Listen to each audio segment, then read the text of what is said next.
Hey everybody, and welcome to Real Film Talk, a show about everything from the biggest blockbuster hits to award-winning indie darlings.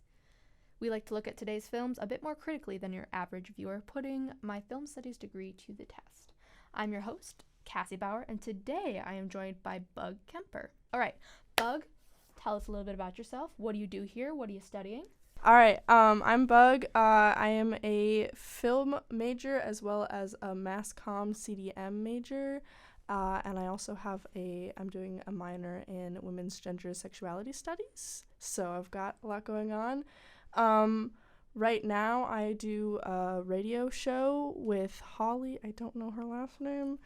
Feel really bad about that, but on KQAL from 3 to 6 on Wednesdays, which has been going pretty good. That's Nice. kind of it. I want to get into doing some more stuff, but for now, that's all I'm doing. Yeah. What kind of stuff do you want to do?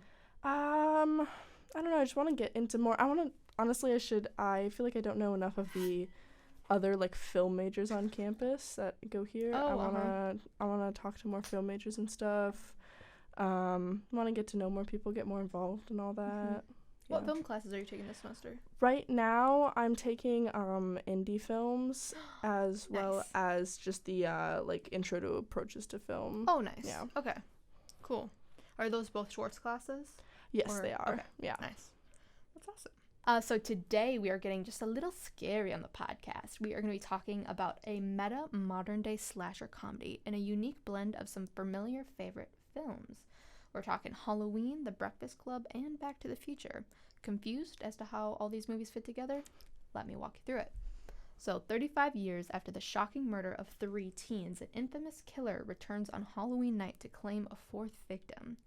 When 17-year-old Jamie comes face to face with the masked manic, she accidentally time travels back to 1987. Forced to navigate the unfamiliar culture, Jamie teams up with her teenage mother to take down the psycho once and for all.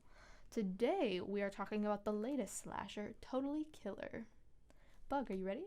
I am ready. Okay, so let's get into it. I just want to start out with, what are your opening thoughts on the films? Give us some takes. I did like it. I think it's very I think it knows what it is, and it sticks within that. Well, yeah, it like it knows what it is, and it like contains like it keeps up with viewer expectations for that. I really like what's her name, Kiernan Shipka, the main girl. She was in Sabrina the Teenage Witch. Yes. So I'd been seeing like clips from the movie online and stuff, and so I was really excited to watch it. And I really like her. She's really good in Sabrina. I think she's very good in like spooky horror-y kind of things. And I also was really excited that Olivia Holt was in that, because she's in a Disney Channel original movie, Girl vs. Monster, that I watched a lot when I was younger. And I was like, oh my gosh, I totally forgot that she was like a person. So that was cool. Yeah, I really liked it. But there was a couple of moments where I was like, some stuff felt weird. And I'm trying to think of an example. Yeah. Some of it felt cheesy, that went a little bit past the extent of like, oh, it's fun, you know? Okay, And yeah, I can't think of a specific example, of course, but Is it like the script, like the plot that happens? some of the dialogue, I was a little bit like, oh, like that feels a little bit odd. And I was honestly really upset. Spoiler about who the killer ends up being. It's Doug, I think his name was. Yeah. I was kind of disappointed, because there was a moment earlier in the film, I was watching it with friends, there was a moment earlier, and I was like, he was talking, and I was like, I hope it's not Doug. Oh, really? And then it turned out to be Doug, and I was like, gah. So, yeah. Yeah, I feel like they also gave like a lot of red herrings. Yeah. That like to the point where I was almost a little annoying. Yeah, I was Like- a little bit like, because for a while I was like, oh, I feel like it's gonna try and go the path of like making us think it's the what was his name, Eddie, the like rock star guy. Yep. I like thought it was gonna go down that path of being like, oh, it's gonna be this person, but it's not. It's gonna be him for realsies. Because like when Jamie goes back in time, and the first of her mom's friend group that is killed, Mm-hmm. she's in the room with that rock star Eddie. Exactly. So like you are led to believe that. And I was like, my brain was like, oh, like so they're telling us it's that, so it's gonna be not him. And then it like did that like a bunch of times with like all like so many of the characters, and I was like towards the end I was just like, I don't even like, I was kind of over it because it did that so much. There was a lot of red herrings that. And I feel like the person who it ended up being, did you call the ending? I called that it was gonna, I actually towards the beginning of the movie was like, I bet it's gonna be the podcast guy. And then like throughout the movie I was like, oh well, like maybe not. And then it ended up being Doug, and I was like, oh okay. And then it did, the like future version was the podcast guy, and I was like, okay. Yeah. So yeah, there was, what was his name? I don't remember. Chris. So Chris has created a podcast about this infamous Sweet 16 killer. And in order to keep his show alive, he goes to drastic measures to try and recreate the like past like drama of it all. Yep. Which I think like that's a compelling angle. Yeah, I think that it was interesting, and I think it was just like by the end there, because they do the whole thing with like. They do the whole thing with Eddie where they're like, oh, it's going to be Eddie, but then it's not. And then they also do that. I'm trying to think of other characters they do it with. They did it with that one, like... Oh, he's like... shy guy. Yeah, the kid, he's like into video games, and he's like shown in the future working at the amusement park as like a maintenance person. And you're like, oh, it's going to be him. Yep. And it keeps doing that. And I think I did like... I think it was compelling to the story because at the beginning I was like, oh, I hope it's the podcast guy. Oh, and then by the end I was like, okay, and it did reveal, and I was like, okay, that is cool, but it just had happened so many times where I was like, okay. Right, exactly. And then they thought it was like one of their friends, like the daughter of the cop. Yeah. And I was like, okay, this one is a little bit annoying, but... Yeah. So they just did that a lot of red herrings to try and like throw you off. Which could have been intentional. They could have been like making a comment on, because that is a trope that happens a lot in like horror movies. So it could have been like an intentional choice to be like, it's this person. Actually, it's not. No, it's this person. Actually, it's not. Yeah. So they kind of overdid it on purpose. Yeah, maybe. Okay. Yeah, I could see that. Yeah. I could totally see that being true. I also really liked the film. I thought it was like, I feel like you don't see as many like really fun horror movies. Yeah. And it's an entertaining watch. Like it's just a good time. I would not call it overly scary. So if like super scary isn't your thing, you'll be fine with this one. Yeah.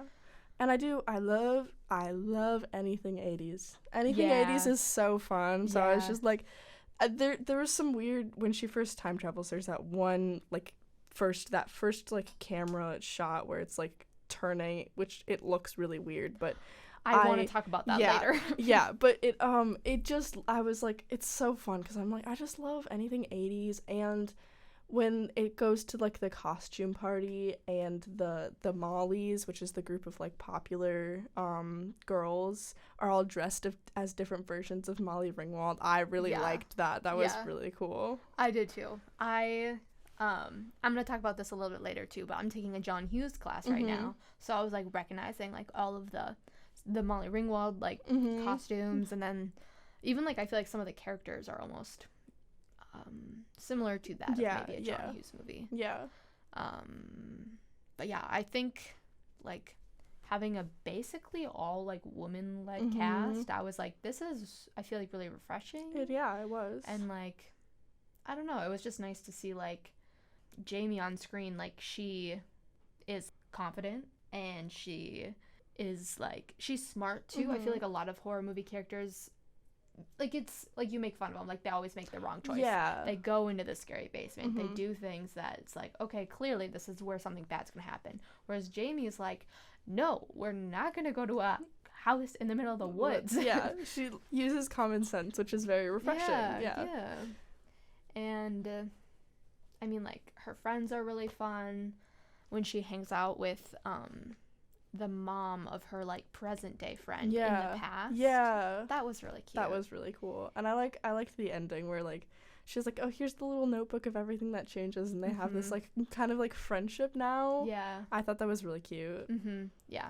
I think the characters were really fun.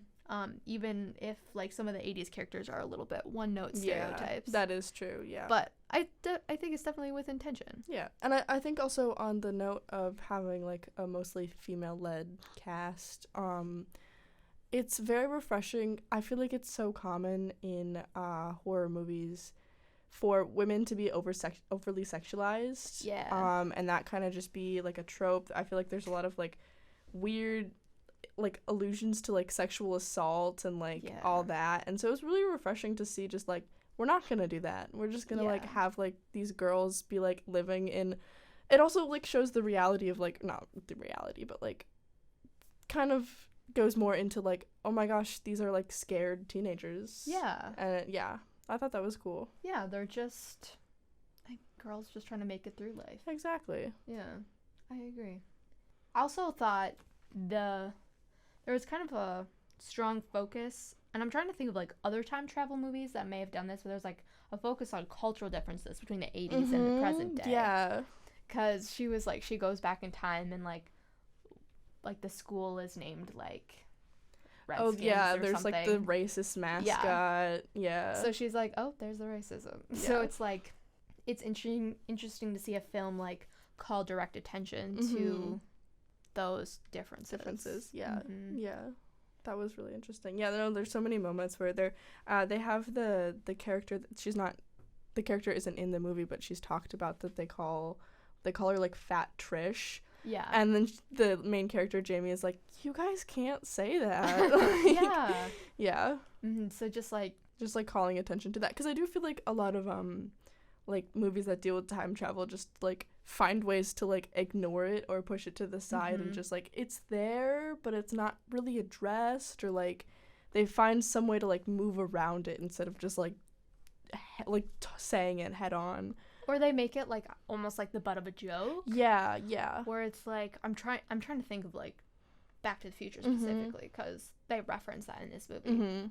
But yeah, I feel like any like cultural differences are more chalked up to a joke. Like you have like the frisbee that's actually like the pie tin, and then he's like, wow, far out, and then the other guy's just like, oh, it was right in front of him. Yeah. But it's just like different like ways of speaking, different slang. Yeah.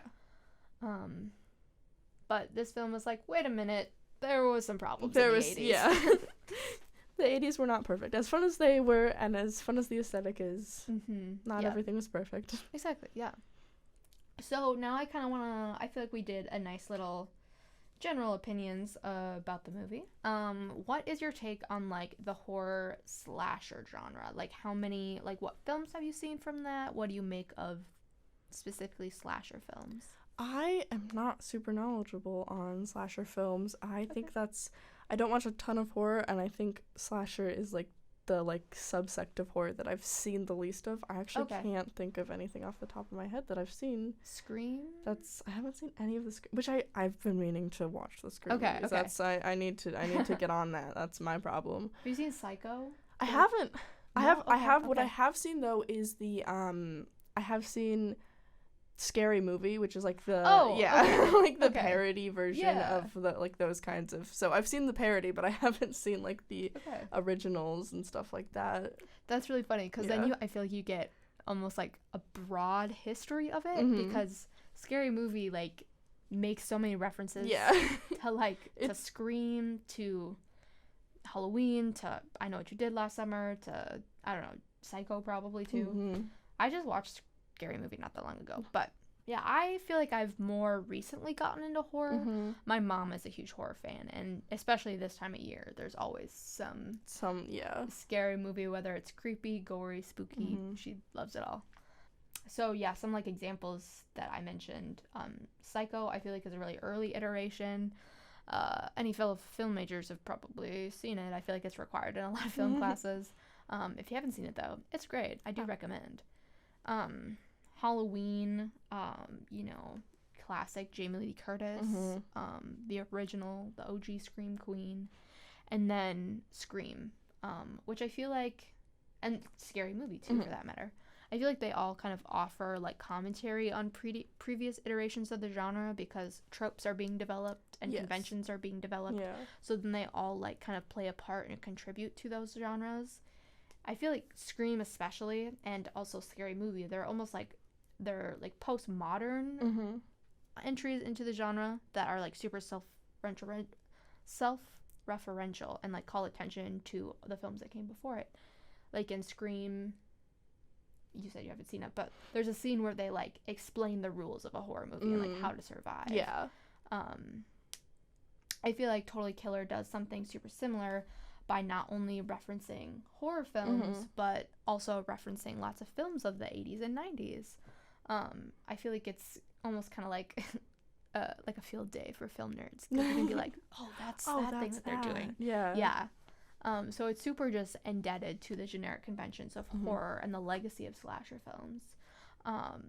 So did you spot any references to either horror films or just films in general? I just feel like it was so full of just references. It was. I can't think of anything. I'm so bad at thinking of things when people ask me questions. No, that's okay. That's okay. I mean, I'm trying to think of something. I mean, we've talked about a few of them, like her friend group, the Mollies. The Mollies, yeah. Yeah, so they're all, like you said, they're dressed. It's Jamie's mom, Pam, and then her other three friends from the 80s. They're all dressed up as different versions of Molly Ringwald in her John Hughes films. So we've got like Pretty in Pink, The Breakfast Club, 16 Candles. There's more. There's 4. Anyway, yeah. And like I said, I'm in a John Hughes class right now, so I'm sure listeners might know because the previous episode I'd made all about John Hughes. But those references really stuck out to me. And I feel like the plot is almost kind of like John Hughesian. I don't know if that's really a word, but there's almost like really stereotyped characters. I just watched The Breakfast Club for the class, and so you have like the prom queen, the outcast, the brainiac, the jock. Yeah. And when we're back in time in the 80s, we see a lot of that. Those like really one-note stereotyped characters. Like what was the one guy who was just like a big jock bully and he would just like push people. Yeah, it was like, well, it was it the not her dad, but the guy that was like kicking her out of the party. Yep.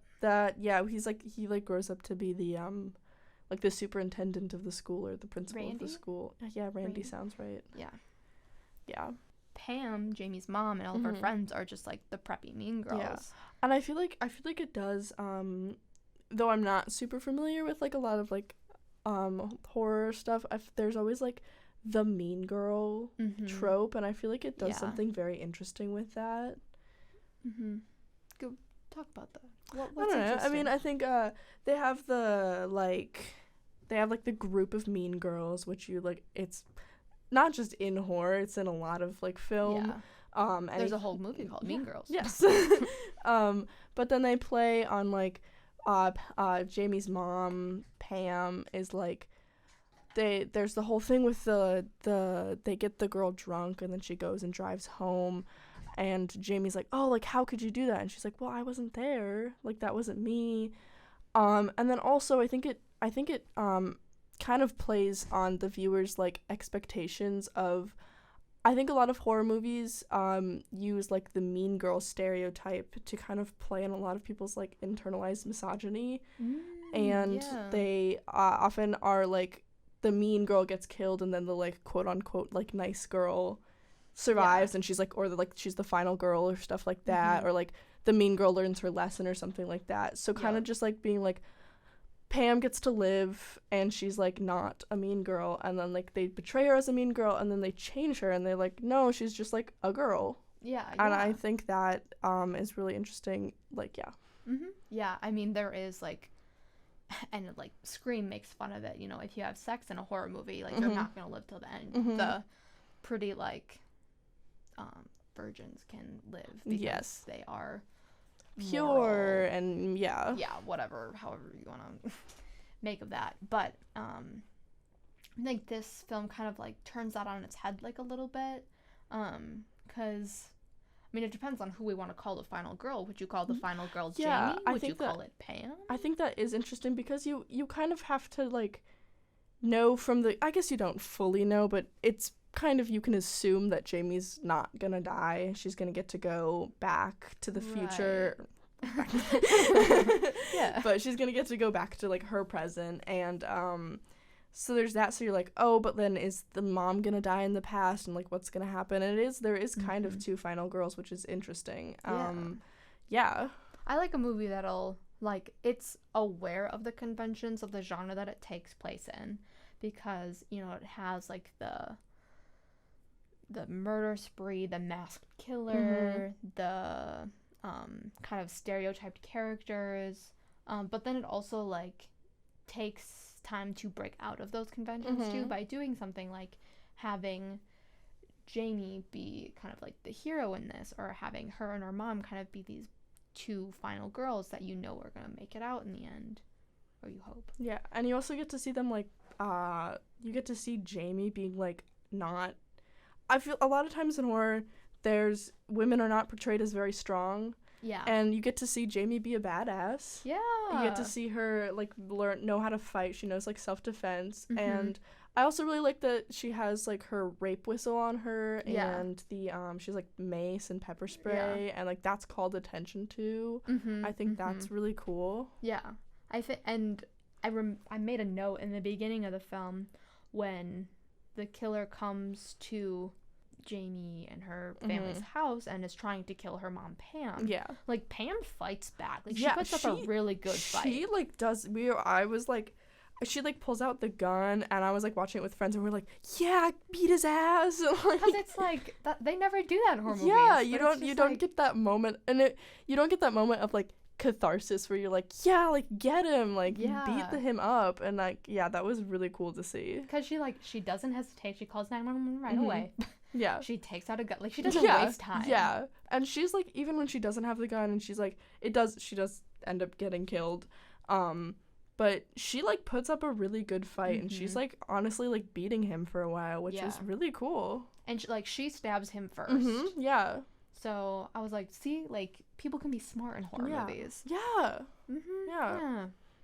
I loved it. Yeah. I did thinking about the idea of also, like, people being smart in horror movies and, like, Jamie being able to use, like, her common sense when she's, like, in the past, especially when they're at the cabin and all of the, like, past teenagers are, like, partying and they're like, we're fine. It felt like they were very much like the stereotypical, like, horror movie cast, and then Jamie's kind of on the outside like, no, guys, like, let me inside, you're, like, gonna get murdered. And they're like, no, like, we're gonna get drunk and party and have fun. And she's like, what are you guys doing? Yeah, she's almost like, because she's out, like, locked outside the cabin, so she's almost like the audience, like, looking in. Yeah, definitely, and like, telling them, you're being dumb, stop doing that. Yeah, definitely like an audience insert character where you're like, that's what it's like to, that, especially when, like, that scene at the cabin when she's, like, physically outside of the house, like, locked out. It is like, that's kind of what it feels like to be an audience member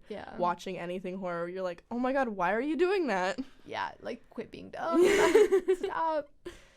I thought that was really well handled. I just love Jamie's character a lot. I also think it's interesting, her name is Jamie Hughes, so named after what I'd assumed to be John Hughes, because her mom likes Molly Ringwald so much. Like, I think that was, like, created in her character, and then her first name being Jamie, I would assume after Jamie Lee Curtis, like, the first, like, final girl, scream queen. Yeah. So I thought, like, her name choice was really interesting. That is really interesting. So that's another, like, way that, like, the film is, like, referencing other works. It also, I feel like, references Back to the Future a number of times. One thing with that's interesting, because it like, mentions Back to the Future by name multiple times, but, and maybe this is just where I watched it on Amazon, which is, I think, the only place you can. Yeah, it came out on Amazon. Yeah. It doesn't list it as sci-fi anywhere. It says comedy and horror, and maybe those were just, like, the top two, like, genre tags or whatever. But I didn't see sci-fi, and I was like, I'm pretty sure this movie has a lot of, like, time. It's like time travel is one of the main like things in it. And it references like other sci-fi movies. So I was just like, I thought that was very interesting. That is interesting. Yeah, I didn't look at the genre tags because I would definitely call it a horror, definitely comedy, but sci-fi makes so much sense too. Yeah, time travel. Yeah, what can get more sci-fi than that? Exactly. I think it's really funny that she calls herself Marty McFly. Yeah. When she's like trying to explain to people like how she got here, she's like, "Have you seen Back to the Future?" Have you seen Back to the Future? Because like it's what 1987, so Back to the Future had just come out. Yeah. 1985, the first one came out. Yeah. So that people would have seen that. People would have seen it. Yeah. I thought it was really cool that they didn't I feel like a lot of movies where there's like a character from the future that like is put in a situation where they're like in the past or like around people who like they're like in a different situation like time wise and they're like it just makes fun of, especially if it's like a younger person going back to the like the 80s. They're always put in situations where the butt of the joke is like, you don't know what's going on, or like you don't know the cultural references. And I thought it was interesting that they like I can't think of anything that it did that like at all. It was really. Almost like the reverse of that. Yeah. There was like a time when she's like, "Have you seen Scream?" And she's like, "Oh, that's not out yet. Yeah. That hasn't come out yet." And it's like her being like, "Why are the 80s so weird?" Yeah. Like people not being like, "Why are you so weird?" Yeah. I like that too. It kind of just like I think it makes Jamie a stronger character because she's confident there and people don't look down on her as much. Yeah. She's kicked out of a party. She is, yeah. She's like the new girl, so but like she's the Molly's like accept her eventually. Yeah. Yeah. Obviously it's super referential to slasher films like we've kind of been talking about. I'd mentioned like it makes direct references to Scream, and then I don't know if it ever mentions the movie Halloween, but there's obviously like clear inspiration, like the Masked Killer. I feel like the Mask is almost sort of similar. Yeah, I haven't seen Halloween, but I felt like I had seen the Mask in like different pop culture things. Yeah. So I feel like I recognized it or it looked similar to something. I also have to say I hate when like killers have human masks. I really didn't. Yeah. It creeps me out, and not in a fun way. Yeah, I mean, I feel like the mask did remind me of the Halloween mask. Or even in Scream, that's another masked killer. Yeah. I think that's kind of common. All right, so up next, we're both film majors here, so I think we can get pretty technical. I want to talk about were there any aspects of like the film form or mise-en-scène, cinematic language, things like that stood out to you? Could be like camera movements, lighting choices, costume, props, color, framing, camera lenses, things like that. Yeah. One thing that did stick out to me is the way they did the time travel itself when she's like it lingers quite a bit. Sure, yeah. Which is interesting, and they have like it looks like there's like multiple of her and she's like moving in and out of herself, and that was interesting. And then there's also, do you think it was effective? I thought it looked cool, and it did have like the interesting effect of like feeling like she was moving through time, or like time was moving through her in a sense. Yeah. But it lingered for like just a moment too long. I feel like. But I think the first time she time traveled, it was a little bit too much. But the second time, it's like right after this big moment and like letting it linger, and it like focuses on her face a lot more. Yeah. So I think that was like a cool moment, and I think that like did like leave you with something where like, oh, she's back in her time, and it leaves you with something interesting to like sit with. Yeah. Yeah. Yeah. No, that's a really good point. Yeah, I think it was interesting how they sort of depicted that time travel part. Was there like a color grading difference between like the past and the present? I didn't notice that. I don't know. I was trying to pay attention to that, and I don't know, I guess I just got a little wrapped up in the plot at times. But I feel like some of the color corrected or color grading, however you want to call it, was a little bit strange. I remember in the beginning of the movie. So I guess that's still like the present. It was strangely like oversaturated. Yeah. It felt, I don't know, like a neo-noir kind of vibe. It had that almost like when things feel a little bit too real looking. Yeah. It had that for a lot of it. I see that because, like, personally, I really like when a film takes like a more artistic approach. That's just like my personal preference. I like when like interesting lighting techniques are used to like change how things look and stuff like that. So it's just, I don't really love when it's just like, and I understand why like a lot of films do this, and it's but it was very just like everything just feels too real. The framing was like, it felt very like I'm watching this through a camera for a lot of it. Sure, yeah. I felt like I was too aware of the camera, and sometimes that can work in a very like effective way. Yeah. And maybe it's just my film major brain being like, oh my gosh, but I feel like that all the time. Yeah. Sometimes I just want to turn off my film major brain. That's why I usually like I try and watch movies with friends nearby at least, or like I'll be like, hey roommates, I'm watching this movie if anyone wants to come join me, because sometimes I just need someone like sitting next to me to point out like things that I am not noticing. Yeah. Because my brain is just so like, oh, like what, like what's this the mise en scène? Exactly, yeah. Yeah, I get that 110%. I feel like there was also like some just like weird editing choices. I actually had a conversation with I was watching it with a friend who really likes horror, and I will say that while I don't watch a lot of horror, I do appreciate like a good gore and like good practical effects, and like when that is like used in a really interesting way. And there is the scene when one of the characters is getting murdered it's in the haunted house, or like the Trail of Dolls or whatever. Yep. And the murderer goes back. He's like already killed this person, and he's like on the chase, but he has to go back to stab one of the characters 16 times because that's his thing. And he like stabs her, and it's like a very clear like added in post, like computer generated, like it's. And I was like, even if the were practical effects were like, it was practical but it was done poorly, I would prefer that over like the like weird CGI, because it's just like it was just very clearly like he didn't stab her, and it was very clear like little like red marks. Like I was just like, oh, and it just took me out of it, and I just really hate that's like one of my biggest thing. I'm like, I would rather like really bad practical effects over like a computer generated thing that like looks mediocre any day. I can really appreciate when they do things practically.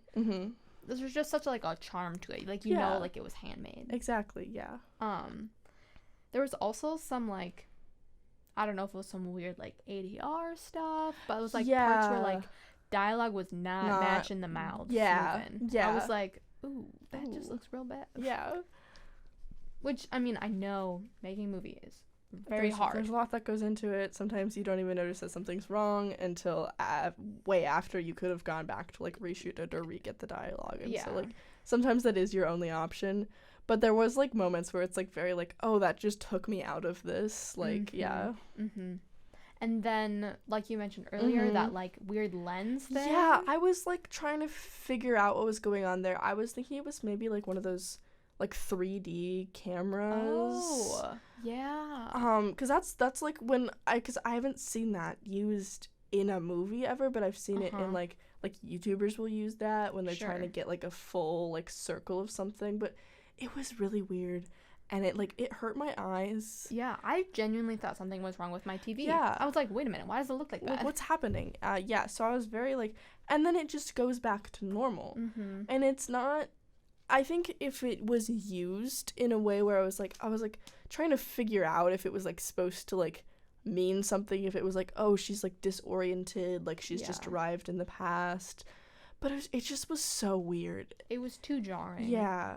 Like if that's what they were going for, like some kind of a disorienting, I don't feel like it worked. Yeah, it didn't. And it's also just that they used it one time. They did it that once, and then they don't use it ever again, which I'm glad they didn't, because I didn't like how it looked and it hurt my eyes. But just to like use it one time and have it look super weird and then just never do it again. It was just like, what was that? Yeah, I feel like if they had made a repetition out of it, like, you could be like, okay, I can see they're doing some kind of an artistic practice here. I don't know, but just the one-off, like, weird, really wide angle. Yeah, it was like, it looked like fisheye. It was That's what I was saying. Yeah. I couldn't tell if it was just like a massive fisheye lens or if it was something like you were talking about, where it's like some kind of a 3D camera. Yeah, which I think it would be really weird to use a 3D camera like that. I don't know. Yeah, I was like trying to think of like why they would do that. Yeah. And I just couldn't think of anything. Yeah. I don't know why. It was so weird. It bothered me. Are there any other like technical aspects? Maybe like some wardrobe? I feel like seeing like 80s fashion, like when she had gone back to the 80s, and then she put on the gym uniform, and she's like, why are these shorts so short? Why are these shorts so short? Yeah. So I feel like they did a really good job, like, distinguishing the past and the present through their clothes. Yeah. And it also, it did a good job of, like, I'm trying to think of the word. Campy is not the right word, but I feel like a lot of times, like, when movies are trying to do, like, the 80s specifically a lot, I feel like, not like anything retro, but like a lot of times 80s, it feels very like costumey. Yeah, it feels very like fake and costumey and like not authentic. Isn't but really like the right word. Also, if I look back at my mom's yearbook, them look like costumes. Yeah. But I think it did a good job of being like, oh, these are just like teenagers like in high school, and they're dressing in regular clothes. They're not like, it wasn't like too over the top, and it was just fun enough without being too like like cheesy, not cheesy, but like costumey. Yeah. I mean, they had like the jock in his Letterman coat, and they had the girls in like preppy like skirts and stuff. But yeah, you're right. It didn't like feel like they didn't have the massive hair or like the huge glasses. Yeah, exactly. I don't know. It like, I think they put more emphasis on like the social differences rather than the visual differences. Yeah. And I think the visual differences were like there, but they were done in a way where it's not the only thing you can pay attention to. Yeah, because I think like in a lot of time travel movies that might be something they focus on more. Like, I'm thinking literally Back to the Future is like the one that is fresh on my mind, but like you can clearly see like the way his mom dresses like in the past versus the present, or the way that their hair is done. Like, there's more emphasis on that to differentiate the different time periods. But I feel like this film possibly did something with color, like color grading, and then sort of having those cultural differences. And then they also kind of used the amusement park to kind of show that show the time. I when they first showed up at the amusement park, like in the present time, I was like, why are we here? Yeah, so why are we holding a science fair? Yeah, I know, yeah. And I was like, it was really weird, but like that like took me out of it for a moment. But I think when like seeing how it was used like later in the film to like show the differences in time and stuff like that, I think it was used well. Yeah, because the present version of this amusement park is run down. Yeah, it's not like, operational. It's creepy. It's like, you think abandoned theme park, and that's what it was. Yeah. It was very like just creepy and run down. But then in the 80s, it was a bustling little place where teenagers love to hang out. But it also, like, when they were doing their science fair at this like broken down amusement park, I was like, why are we here? Like, you don't have like a gym or something? Or like, or like a cafeteria, anything? Yeah. But, I mean, I feel like, you keep watching it, and you're just like, okay. That is there, and then they need the Gravitron for that, and then, or they don't call it the Gravitron, they call it something else. I could not tell you, but the amusement park ride that spins around really fast. Goes real fast. Which I would never want to go on one of those. Dude, I'm not a huge ride person. I like brides more than I did when I was younger now, Mm-hmm. but you could not pay me $1 million to get in one of those. It sounds awful. Yeah, I feel like when I was a kid, I didn't even like merry-go-rounds. Mm-hmm. I just don't like being spun around. Yeah, I don't want to be dizzy. Exactly. So silly. Okay, Bug, do we have any other closing thoughts about the movie Totally Killer? I'm trying to think of anything that we haven't covered. I don't know. Yeah, I mean, overall, I really enjoyed it. I wrote about it for the Winonan this week. So I thought it was I just thought it was a good entry into the slasher genre that kind of like was clearly in this genre, but it was like different enough that it like felt refreshing a little bit. Yeah. And I think it was a good, like, I don't know, I feel like when I think like slasher, I think like not super like retro, but like I think more like 90s 80s kind of stuff. And I feel like there's a lot of like, I can't think of an example off the top of my head, but like newer additions that lean too far into being like more modern. I mean, like the newer Scream movies, maybe. Yeah. And I feel like it does a good job of like being like, oh, this is like, and I guess it's a lot of it is in the past. So, but I think it does a good job of like addressing the fact that like Jamie, the main character, is like from like modern times, but like not having that be an aspect, but not having it be the entire thing, you know? Yeah. Because it takes place in a time period where I guess like horror movies like that were really popular. So it makes sense that they go back into that time when those films were kind of a part of the culture more. Yeah. So yeah. It's really good. I really liked it. I just think it was just a fun horror movie. And I feel like there aren't as many.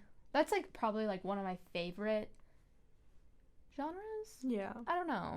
And I think you had kind of mentioned earlier that it's fun and it's not like too scary.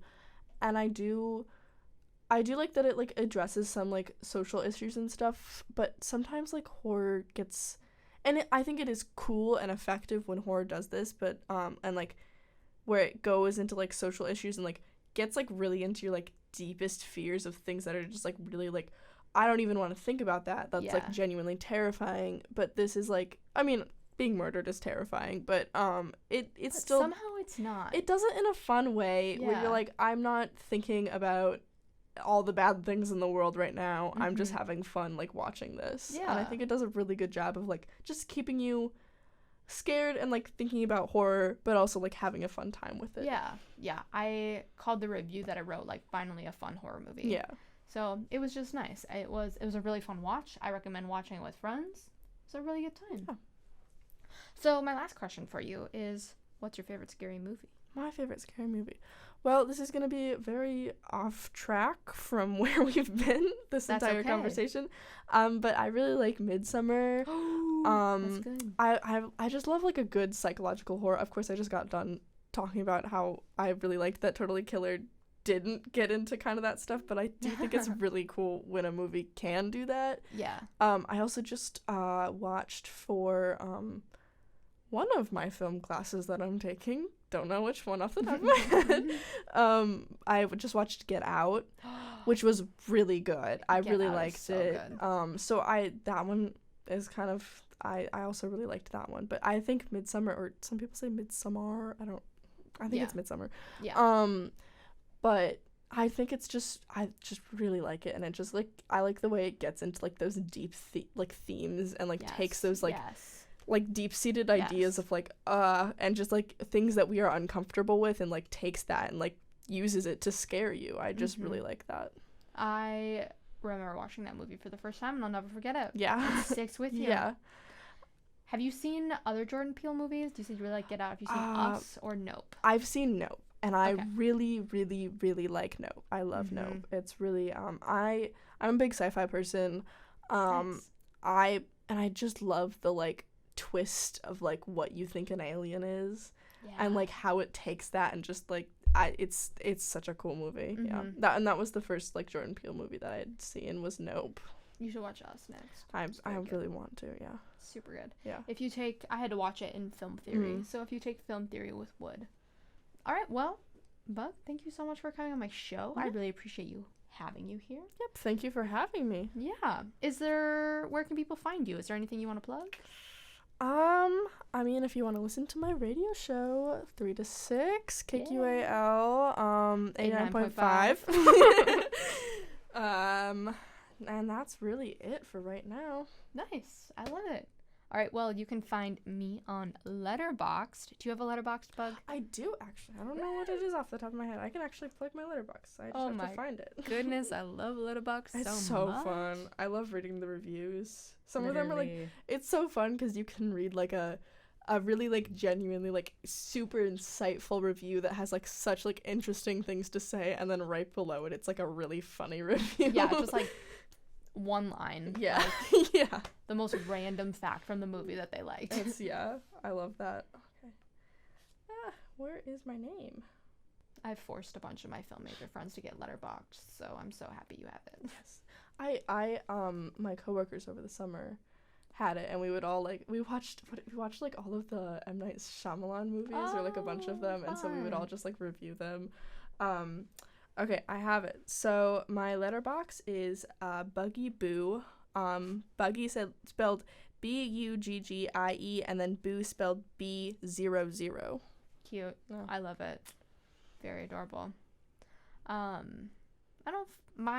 letterbox is Cassidy_Lynn. You can also read my work in the Winonin, like I mentioned, where I write weekly film reviews, or on a little website called Film Obsessive, where you can read more in-depth reviews of mine, as well as some longer form analysis pieces. I was just at a film festival over the weekend, so I'm going to be rolling out a bunch of reviews from the film festival on that site. And then you can also tune in every other week right here on the POV Winona blog to hear a critical conversation about the latest film releases. Episodes are released every other Friday at noon. Thank you so much for joining me on today's episode of Real Film Talk. Bye!